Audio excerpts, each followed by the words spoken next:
I want to. You know, I done heard, but I want to hear from your perspective. Oh Lord, here we go. I do. I want to hear why you think that we mistreated you on the trip. I did not, again, I did not say that y'all mistreated me. I said, like I said, I'm not going through this again. You said you didn't say that? I didn't say mistreated.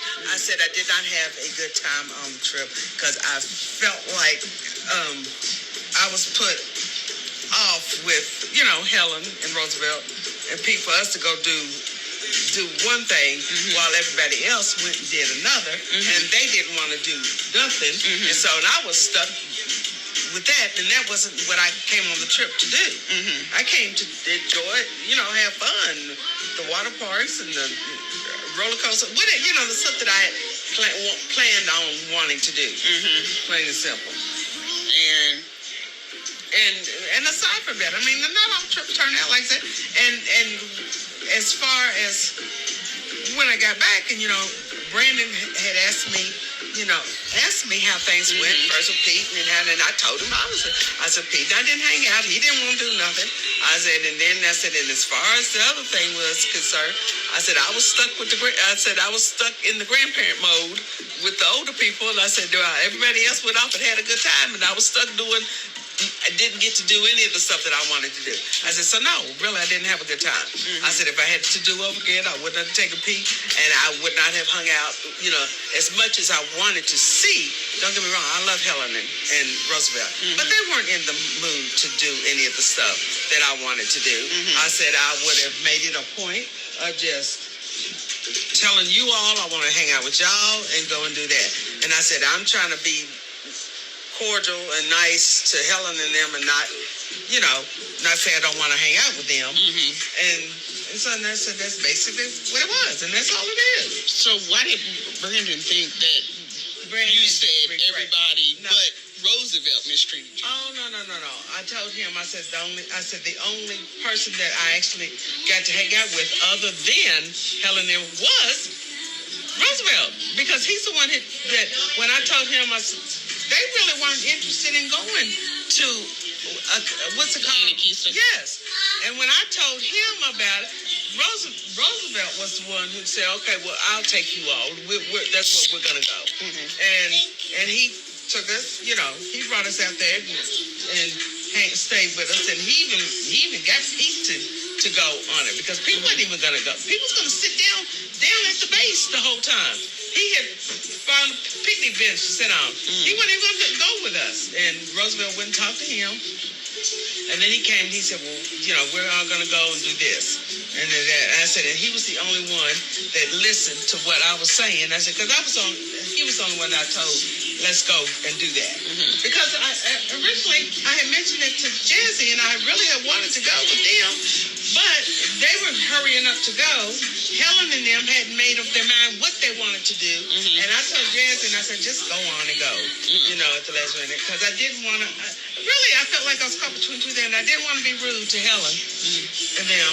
But at the same time, I was hoping that we would get to go and do something else. And, and as that did turn out, and I never told Brandon, like I said, and Brandon, like I said, once he and I talked about it later on, he misworded. He knows I did not say I was mistreated. So I said I just didn't have a good time. Brandon, those words came out of Brandon's mouth, not out of mine. I never said you all mistreated me. Well, then, but there was a comment that Jazzy brought back to me and said that our husbands were arrogant. No, I didn't say that. Helen said that. Jasmine? I said that. Jasmine. I didn't say it. Did you say that Mama said that our husbands were arrogant? I said Helen said that. Or Helen said that our husbands were arrogant? Maybe Mama said Helen said that. Yeah. But it was said. Yeah, it was Helen that said that. Oh, you didn't say it. No. You didn't say Mama said it to me. Because I've never called them arrogant, and I never would. Well, I interpreted it that you and Helen both. No. Our husbands were being arrogant. You weren't. You didn't go against that thought. I interpreted it that you and both thought. No, I was repeating to you what Helen had said about the trip herself, and it really wasn't even it wasn't even as much Terry as it was Brian. Oh, okay. That's because I was when Jazzy told her, because she told me and Terry, you know, we was all four together, and I was like, what did Terry do? and he did, and that's what I'm saying. She didn't call out. She didn't, like I said, it was more aimed at Brian, you know. And I think with Terry, you know, she was just saying with Terry, said, like, all the guys, they just want to rush us off. It had something to do with, I think, when we first arrived, you know, either at the restaurants and and so it felt like, you know, everybody was just rushing, you know, rushing everybody out and going ready to go about their business. And Afterwards? No, and I think when Brian and them first got there, you know, he said, well, no, we've already eaten. We're getting ready to go on and do what we got to do. When Brian and them got, at that restaurant? Yeah, because they didn't sit down or anything. You know, they said they'd already eaten, so they were going to go on and go to the cabin? Yeah, go on and get set up at the cabin so they could go and make their plans to do what they want to do. So, but no, she, because Terry was never even. I'm trying to think how she put it. It was mainly, and I think it's just she said the way he was it him? It was something. It was.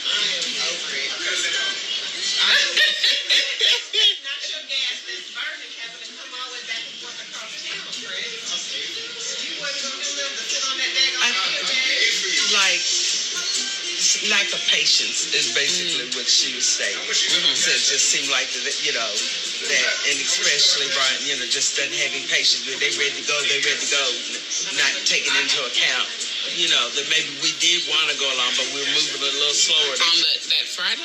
On that first, I guess when everybody, when we was all getting ready to go out, and they pretty much said, well, you all will go do this. Remember, y'all? No. I don't know who. We went early to go to the water park. You all had already gone, and they had already said something about, well, grandparents, you all go do this, and we're going to go do that. And we'll meet you all back later. And that was the end of it. So, I think, you know, but. And y'all could have come to the water park. They know what? They didn't want to go. That's what I'm trying to impress upon you. They did not want to do anything. So they just wanted to hang out in the cabin? They would have probably been he really didn't want to go nowhere. What was up with that? And I don't know. It seemed like y'all didn't even talk. We didn't. I've talked to him since then. And I haven't talked to him since. I said, you said you wanted to go. I said, so why did you act like you didn't want to be there? And he said, what did I tell you? I said, I told you.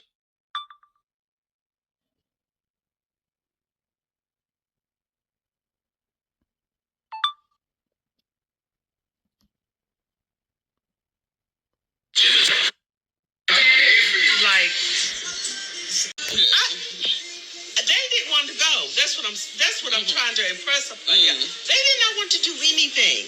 So they just wanted to hang out in the cabin? They would have probably been he really didn't want to go nowhere. What was up with that? And I don't know. It seemed like y'all didn't even talk. We didn't. I've talked to him since then. And I haven't talked to him since. I said, you said you wanted to go. I said, so why did you act like you didn't want to be there? And he said, what did I tell you? I said, I told you that just let me chill, let me chill. I got my Sudoku book. Let me chill in the room. You go on about your business and do what you want to do.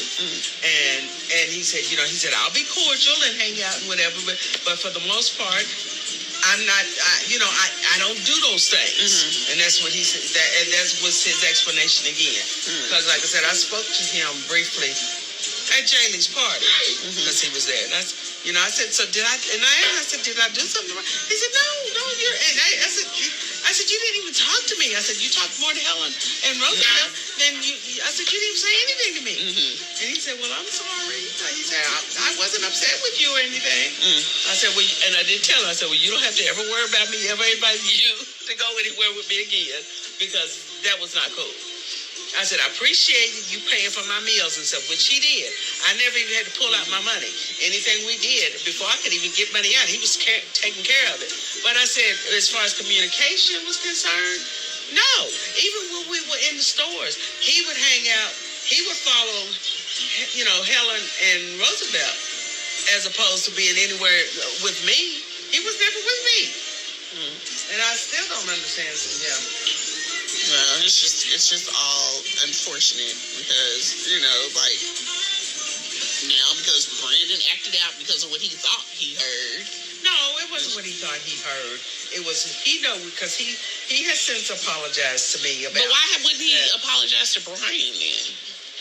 Because he knows he was. I think it's a combination, to be honest with you. Like I said, he's feeling, and I don't even know what all is going on with that, because he said he's still upset about the fact, and Sarah said something that Brian exaggerated what happened at the house, and they maintained it. So they said at some point they're going to talk to him, but the things that he said happened did not happen. Brandon did not do the things that he said he did. He said, yes, he pulled out his, to smoke his weed. Said he did not have any other drugs. Brandon does not have any drugs in the house.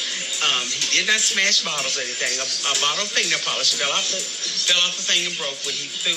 He did throw Brian's phone, but he was angry by that point because he said he felt like Brian came into the house with an air of snobbishness. He said he felt like he was just coming in there like he really didn't want to be there, and he just turned his nose up when he walked in. Didn't really want to be there. He said if he didn't want to be here, why'd he even come? And that's how Brian, that's what Brandon was explaining to me. He said because when he walked in, he just kind of walked in with this air of, why am I even here? And I think that rubbed him the wrong way to begin with. And then he said something to him when Brandon was talking to other people that were coming in, but he said Brian or Brandon said something to each other, and then Brian had told him to sit down, but I think the way he said sit down, Brandon took it the wrong way. But see, he was already in a heightened sense of being uncomfortable, I think, where Brian was concerned, and I don't know where that all is coming from. I really don't. Like I said, and I've let it all. I mean, but could it be coming from the fact that Brian is the one that's always coming to Brandon and Sarah's rescue when he is acting out? Yeah, but again, Brandon says again, but it's not on him. He's never wanted Brian to be there. It was always Sarah calling me, then then I would tell Jazzy about it, and then she would tell Brian, and then he would go. Brandon has never wanted him in his business, and so. Get it straight. It has been at the request. No, I said Sarah. I said Sarah has usually. No, I said Brandon has never requested him to be over there. Well, of course not. Because he doesn't, and I even talk, and I Why think would he want to see him like that? exactly, and that's what I'm saying. So he's already defensive in that respect because he's there to help. But come on, I can tell y'all so many times when we were going through that back in the years with me growing up, and somebody would come over to say something to try to help mom and daddy with mama, and it would just blow all out of proportion, or it'd be very uncomfortable. And I think that's part of it. I think he feels like that in his mind, Brian is going to constantly judge him because he's seen him at his absolute worst. He doesn't feel like he just lets it go and then moves on. He's thinking in his head. He's concerned. And that's where you have to come in and be that voice and say, your brother-in-law is concerned for you. And he has seen you at your worst. And I talk about. So when he sees you and you're all hyped and like looking all crazy, he's looking at you like, okay, what's this about? Because I know what Brandon is like when he's normal. Yeah, and I've said that to him. But have you, Mom? Yes. Or have you? Yes, and because Brandon even said, he said he's not mad. He's not mad at Brian or anything. It has more to do. It really does have more to do with the instances and how Brandon feels in that moment and how he's feeling about everything.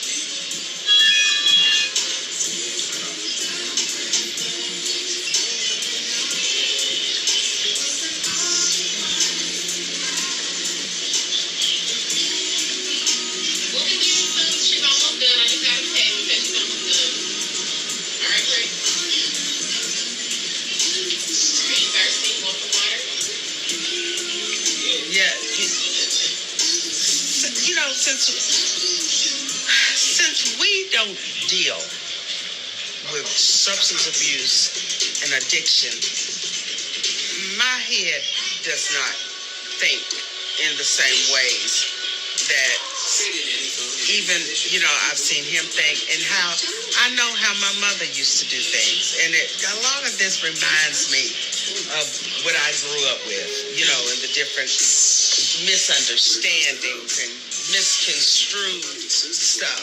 And it will get worked out eventually, and it does, but it's more or less him still feeling like he's being judged by everybody in the family, and that nobody is just letting it go and, taking it a day, taking him at face value a day at a time.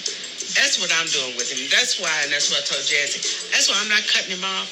That's why when I'm around him, he's fine. He's in a good mood. He's in a good frame of mind. He's not drinking. He may smoke, but he's not on no kind of drugs. And all I'm letting him know is I'm not going to abandon you as long as you are trying each and every day to be your absolute best, because I never want to go through with him all the stuff that I've gone through with him in the past, and when he separated from us when he was married to that first girl and disappeared for a whole year. Yeah. Well, but Mom, you got to make sure that you are cognizant of what you're telling him, right? Because, like I said, I've already told him I'm not going to be discussing. But Mom, if you went back and asked him about the drugs versus just keeping that and being observant. That's what I've been doing all along. That's what how do you know that he I've been in his house. I've been in his But what I'm saying, Mom, is if you said, well, Brian said you had marijuana and some white substance, that's going to, elevate, I ain't had no white substance, versus since you're over there every weekend, just keeping your eyes open. I have been doing that. But you also said something. Baby, I was at their house before this happened. I have been over to their house for 2 weekends in a row before this even happened. There has been no white substance. And I said, and of course, when I mentioned it, Sarah said, oh, hell no. She said, that is a straight up lie. She said, he has not had no kind of drugs in this house. That's what she said. And that's what she said, and I swear to you, and she said, and if he was acting out, I would have been calling you, because I still will. And I said, yeah, y'all ain't bothered me. And then, so you just, like I said, need to be cognizant of what you say to him, but then you also need to be cognizant of what you say to other people. Because Adriana had told me that you told her the same thing. I did tell days before, because she asked me, she's like, what y'all do to Mama on this trip? Yeah, and I was like, but like Adriana said, she said, but yeah, you didn't say that they mistreated you or anything. You said you just didn't have a good time because they kind of regulated you to the grandparent station. And I said, exactly. And that was the truth. But Adriana was a little kind of like, the way she asked was almost like, you made it sound so bad. So all I'm saying is, Mom, we've had our friends that you kept their kids come back and tell us certain things. So I ain't kept none of Danielle. Danielle, I have talked to her in therapy. Tanisha. No, like I said, no, because like I said, I have not. There's nothing I can talk to Tara. Other than what? I'm just saying, you just need to be cognizant of what you say. I talk about you all.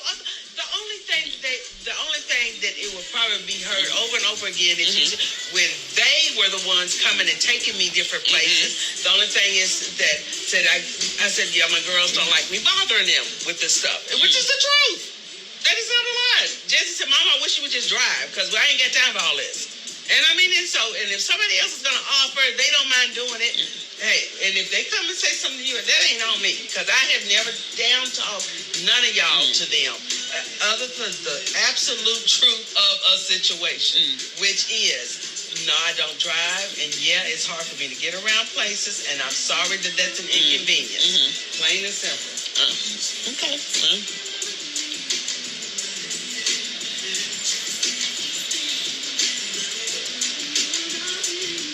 Because like I said, y'all just don't know. I said it's so funny because I get talked to other, and I'm not bringing up nothing. I get talked to and I get told so many different things about everything. So I'm not bringing up none of that. I'm leaving it alone. All of it. But I said from here on out, what goes in this ear comes out that ear, and I'm not repeating nothing that anybody has said to me about other people, because all that does is breed, problems, and it's ridiculous. A family should be able to talk to each other, or and if you got issues, okay, yeah, because all families do, but not trying to make things so we turning against each other, or making each other uncomfortable or anything. And I'm not trying to do that. And that's what I said. I have learned my lesson. Okay, well that's good. I have learned, because I've never said anything against Carrie. Your husband. I care about Brian. Like I said, I'm the one who feels most of the time like an outsider. I'll be honest with you all. I really do. So like an outsider. Yes, an outsider. Even sometimes when I'm with you all, I feel like you all are always sitting there talking among yourselves, and I'm just here. And I mean, and I know you all are sisters, and y'all got that connection, which is perfectly fine. But Mama, I also think that's part of your insecurity. It is, and I know that. That's not our fault. And I said, I know that. You're always very just insecure around people, period. Even people that you shouldn't be insecure around, you're insecure around us. Yeah. Which is crazy to me, which is why Mama, how long have I asked you to go to therapy? How long? Baby, I've been years. And I've been to therapy, and the therapy, like I said, the therapy that I've had trying to work through these very same issues, it hasn't helped because it's such. Well, no, I haven't tried. Since we are adults in our own lives, and I understand this that. is a different period for you in your life that you have grown kids. Yeah. Why haven't you thought that it would be wise for you to try to do the therapy thing again? I have. To work out these issues. Like I said, And we may even need family counseling. I said to be honest with you, in the last few weeks, I really have thought about it, and like I was saying, that I was gonna, since I've got to talk to Dr. Cole anyway, if he can give me a recommendation. Well, you told me that's what you were going to do. They never called me back, so I'm gonna call them. Because like I said, I'm gonna call them again. But yeah. Because there's no reason why you should be insecure around family. Well, and it's mainly, and unfortunately, I know why. I know part of the reason why. I just don't know how to eliminate it. I mean, because just even in talking, Danielle in a therapist's perspective, she said, first of all, if you've had a mother that pretty much disowned you, you've never known your father, and it was such decision. She said, as a child is growing up, that creates a complete sense of chaos. Yeah, there absolutely is some trauma associated with that type of upbringing. Yeah, and she says that, and that's something that a lot of adult people have to deal with. Right. And, because the first two people that are supposed to love you don't. She said you're going to forever question. Well, my therapist gave me a book to read. I'm going to send you a link to the book. It'd probably be good for you to read it. Okay. Because I think you'll gain some insight from it with regards to your childhood trauma. And then not even that. But first you got that to deal with. And then me and my brother were very close. Right. But Mama was big Mama. Didn't care for my brother. I was telling the twins that. So I had to also deal with that. Yeah. And I was constantly defending him. Yeah. And trying to protect him. And we're talking emotional. And you realize that trickled down because that became your hobby with Big Mama choosing the twins over me. But I stood up to her. See, the difference is But that. I'm just saying Because she did. It was a pattern. She did pull that mess. But Yes. it still did. And you felt, but you knew, yeah. You knew it. Before you corrected it, it was already too late. Because Yeah. I had already felt Felt it. that. Yeah. Like, hold on. And as soon as I saw what she was doing, she and I almost fell I told the twins, I said, Mama had to go back to me because out because I said, well, and I did. I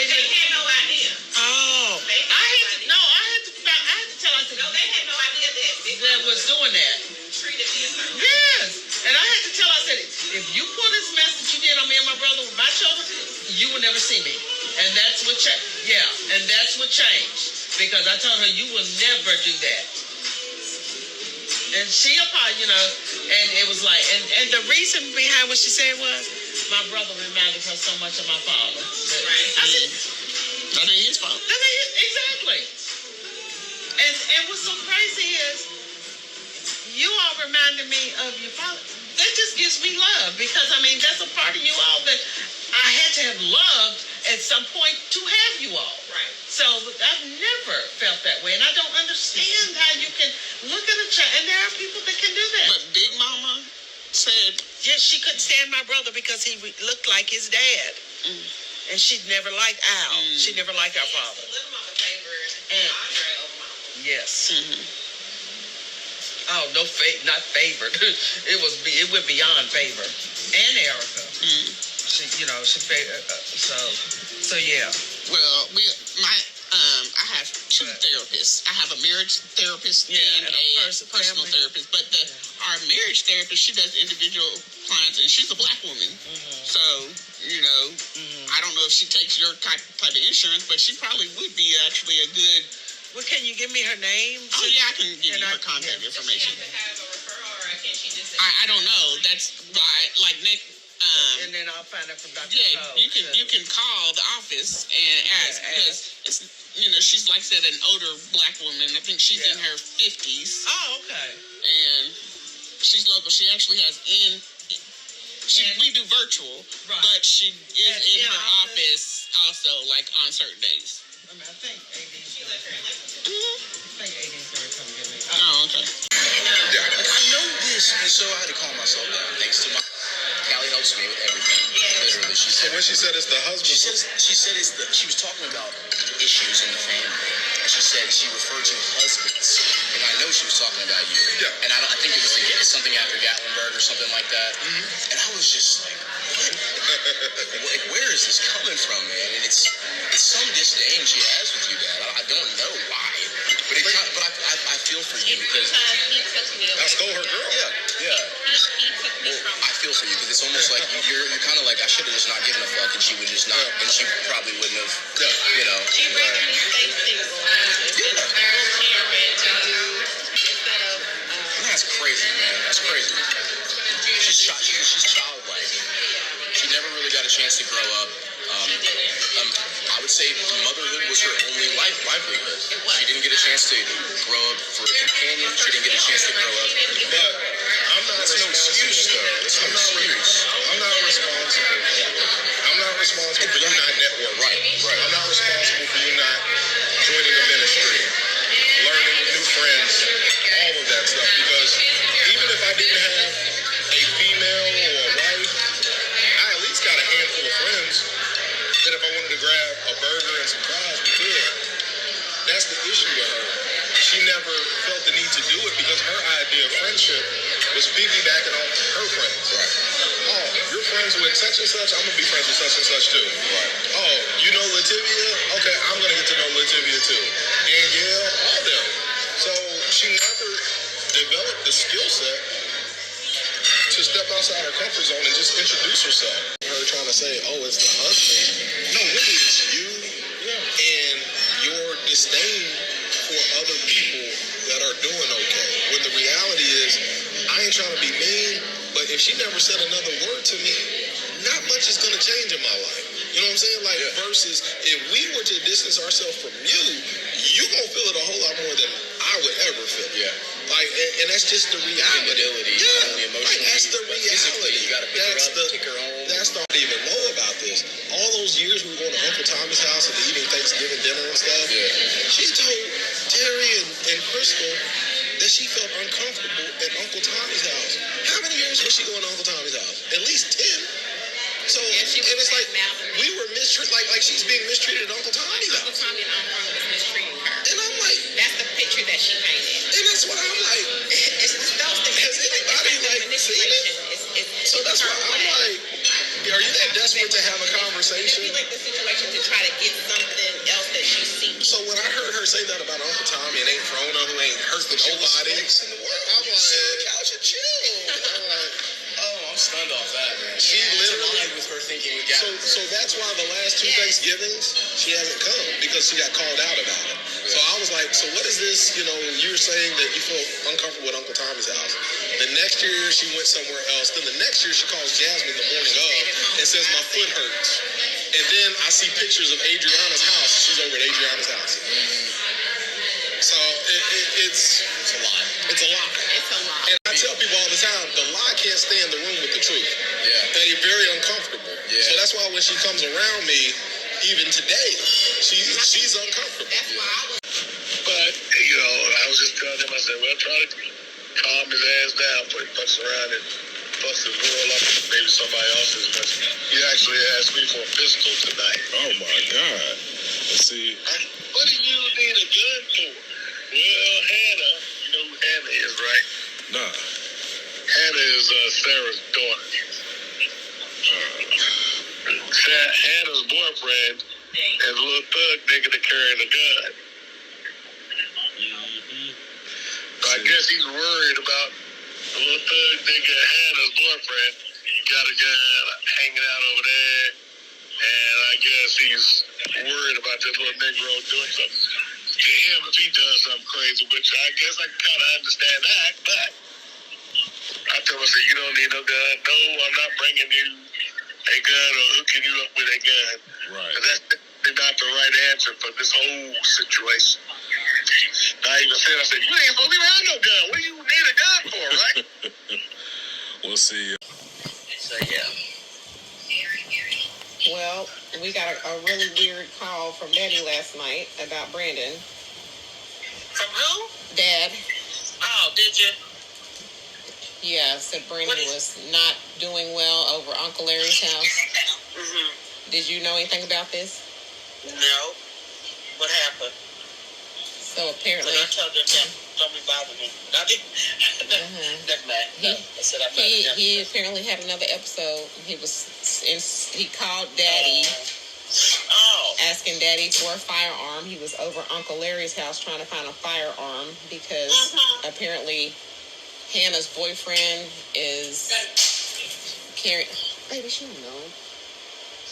Hannah's boyfriend is a thug, and apparently. No, Hannah doesn't even have a boyfriend. Well, apparently this is what he told Daddy. He told Daddy that Hannah He's has a straight up lying. boyfriend and that he is carrying a gun in their house. No, Mama. Once I again, cannot- you know what you do know what this is, right? No. I'm not defending Brandon. I'm saying he's lying. Okay, but That is not true. He then called. Somehow he got to Uncle Larry's house, and Okay. that I think maybe Uncle Larry is maybe who called Daddy. I'm not Okay. sure, or Daddy, or he called Daddy first.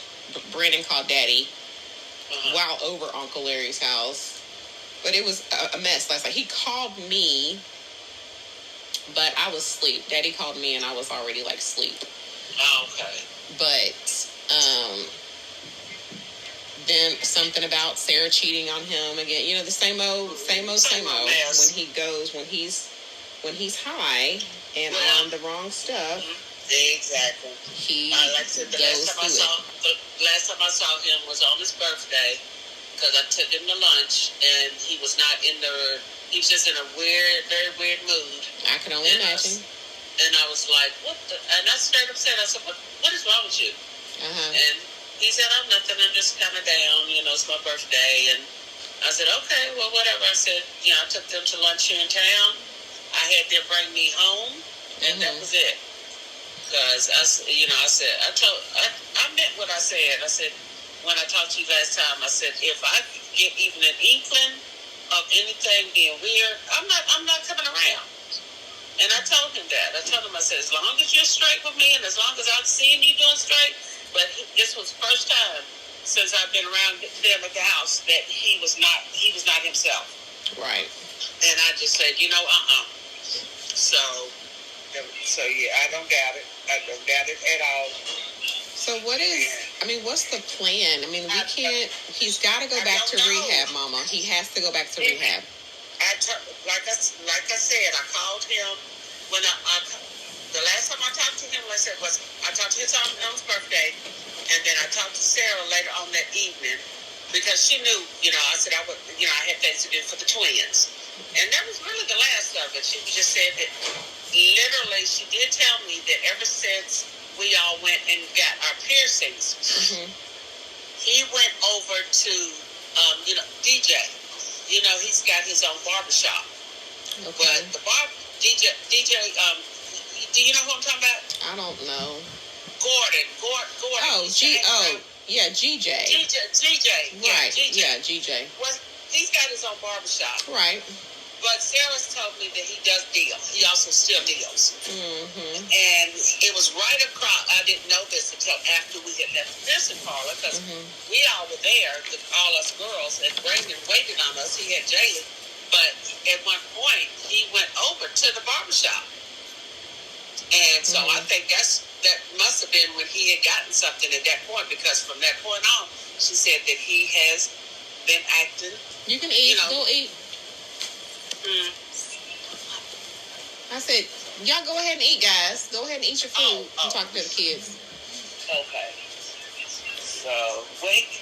And see, he called me this morning before church. And the only thing he said, because I'm trying to get ready for church, so this was like 8:30.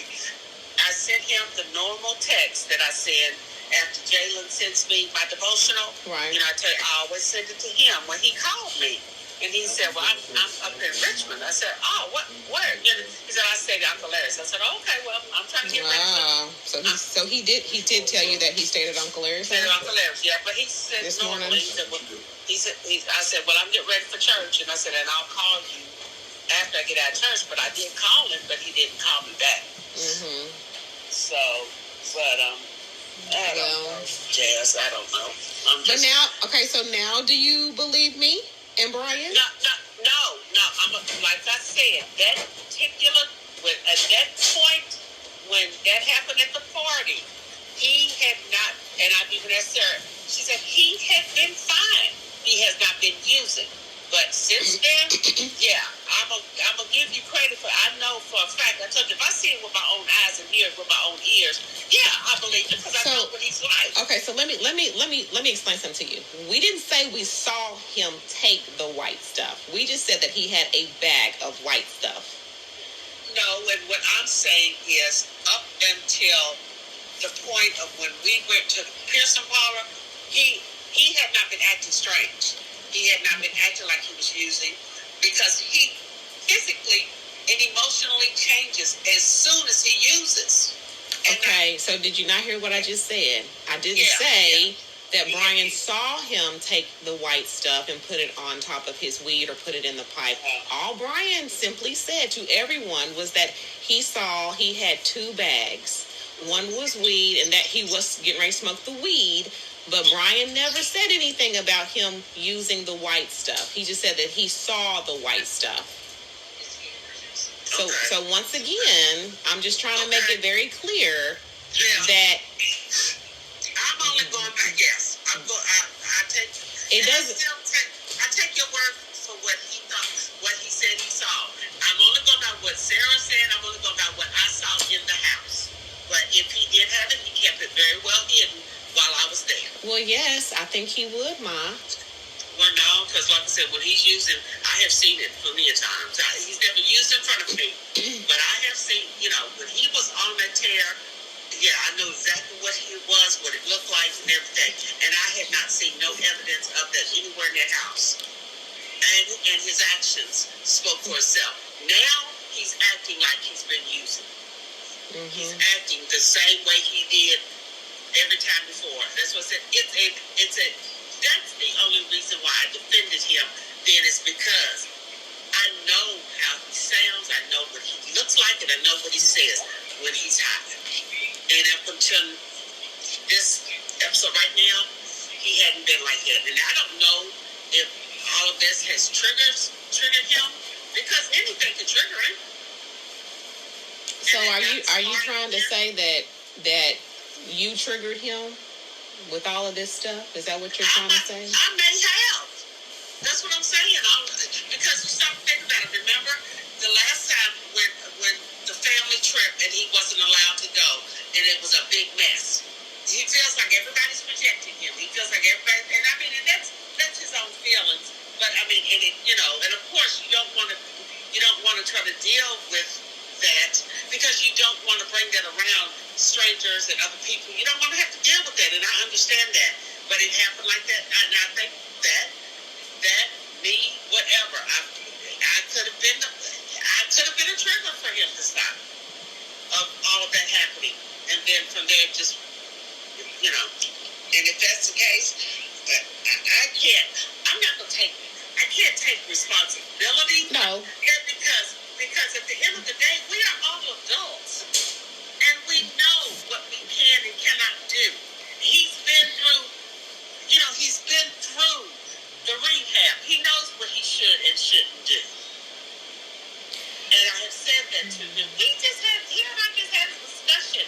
So right after everything had calmed down, after you had sent him that long text, sent the text of us getting together, that didn't go through, he and I had the best talk, and he admitted that he was just feeling, he was feeling just not grounded, everything, right. Everything felt, it was coming at him. He said, Mama, I swear to you, I have not used. Yes, I have been smoking. Yes, I have been drinking. And I know I don't even need to be doing that. I need to get back on my sobriety. I've got to do something.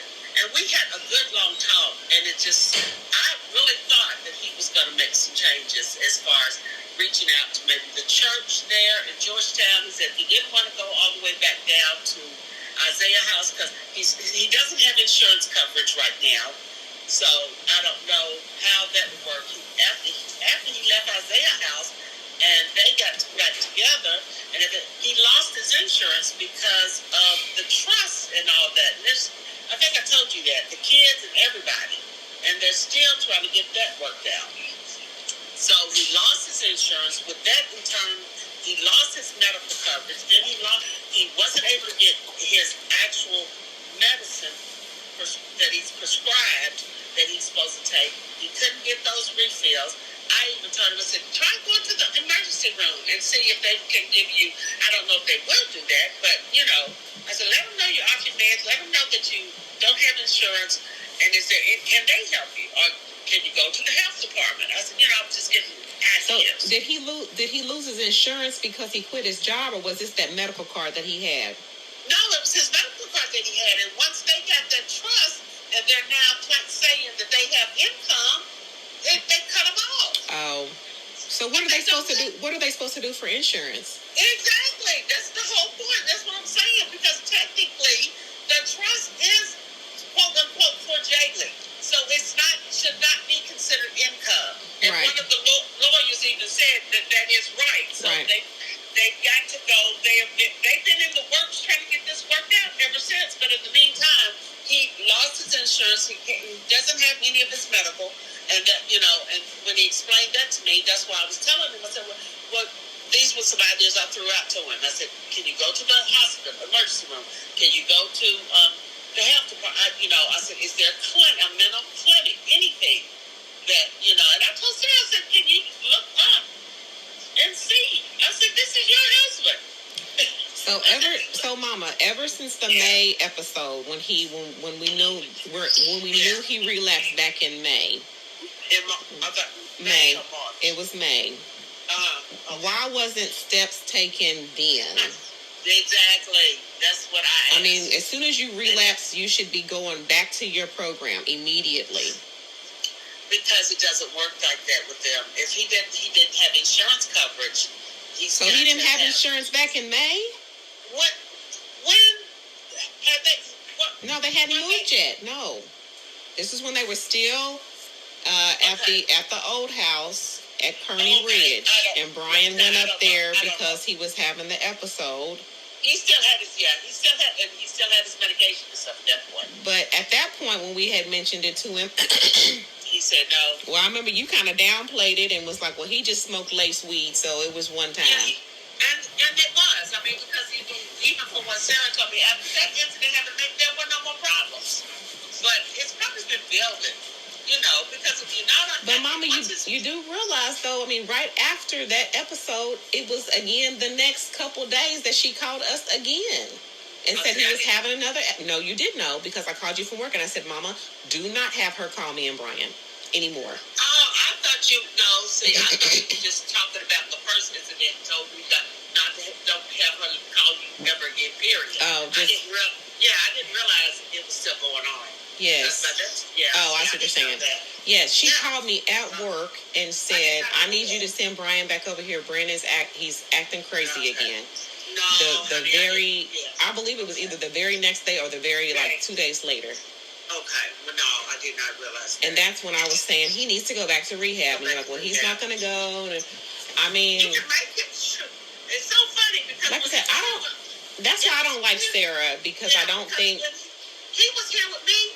I gave him the ultimatum. I know you did, and that's why he went. But do you understand why I don't? Do you understand why this situation is not good for him and it's so toxic for him? Yes. And why I don't want to be affiliated with the whole situation, period. I agree. I don't. Yes, I know. Because I can see it. We can see it. It's a cyclical sick system that they have going on. And now he's got all of this, he's got a truck and a house and everything as far as materialistic things, but that doesn't mean anything if you don't have your mind and your peace. Exactly. I just told the best I ever saw him was when we went to visit him at the Isaiah house. Yes, and he was away from Sarah. And he was away from Sarah. And it was just the most amazing sight to see. That's the brother that I want. I don't care if he's living in a box. That's what he needs to. That's what he needs to see that this is what living is. Yeah. I said in that long discussion, it was weird because I even told him. I said we sat there. He cried, and I told him. I said, yeah, because he knows he's doing wrong, Mama. He knows it. He knows he's doing wrong, and he knows he's backsliding, and he knows he's not happy. Right. And when he's not happy is when he starts to use. Yeah, and that's what I'm saying.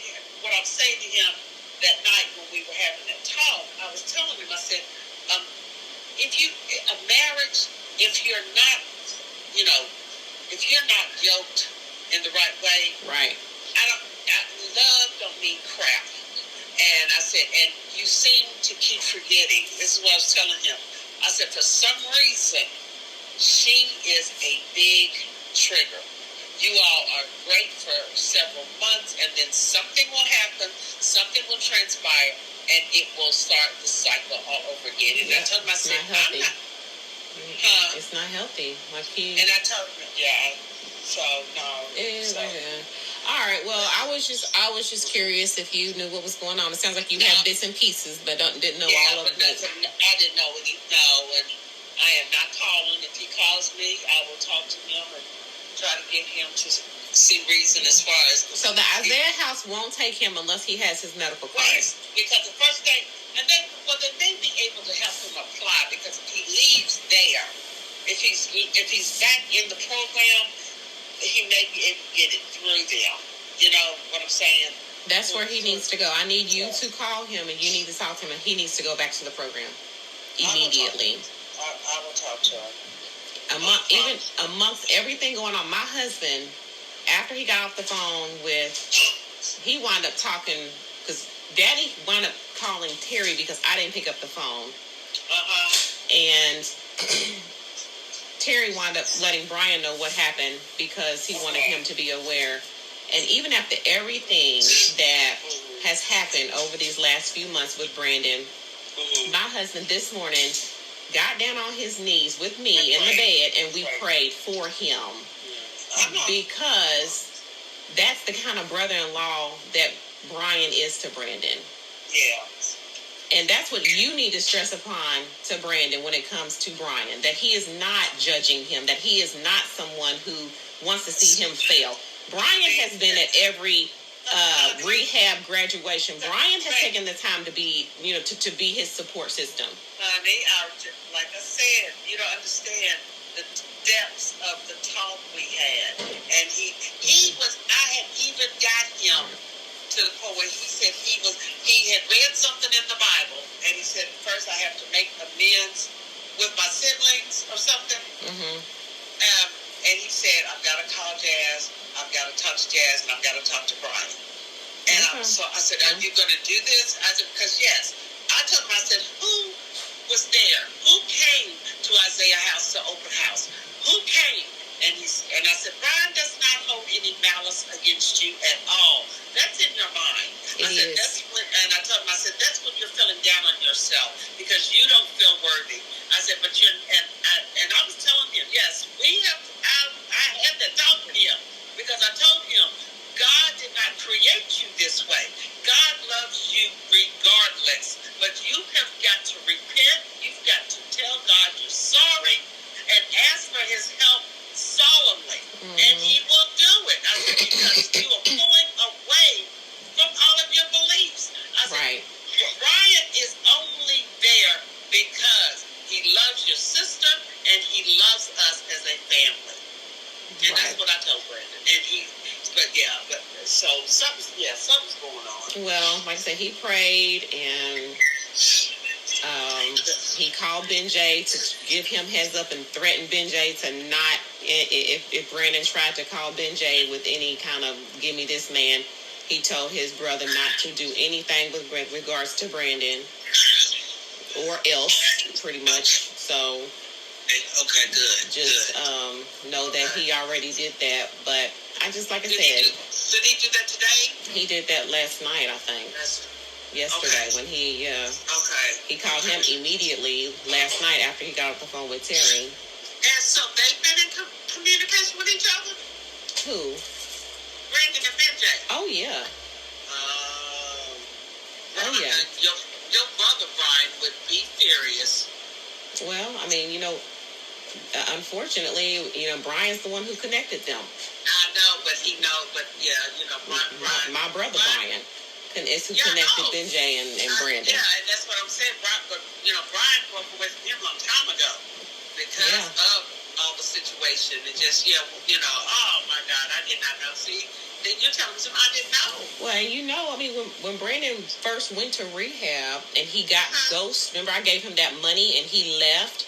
That's who he called, was Benjay. If you don't remember that, we told you that. He called Benjay so he could get that hit before he agreed to go to the Isaiah house. And Brian was the one who had to call and track down Benjay and told him to tell Brandon to come home because he has got to go to this program or else. And Benjay was the one who got Brandon home that day. Wow, okay, it was okay. So like I said, Brian works behind the scenes to make shit happen that y'all don't even know about, right? I agree. Because he's not doing it for accolades. He's not doing it for recognition. He's doing it because he genuinely loves Brandon. I know. And he wants to see Brandon win. So I said, I need for you to call him. I had that talk with since all of this has gone down, Jasmine. I told you.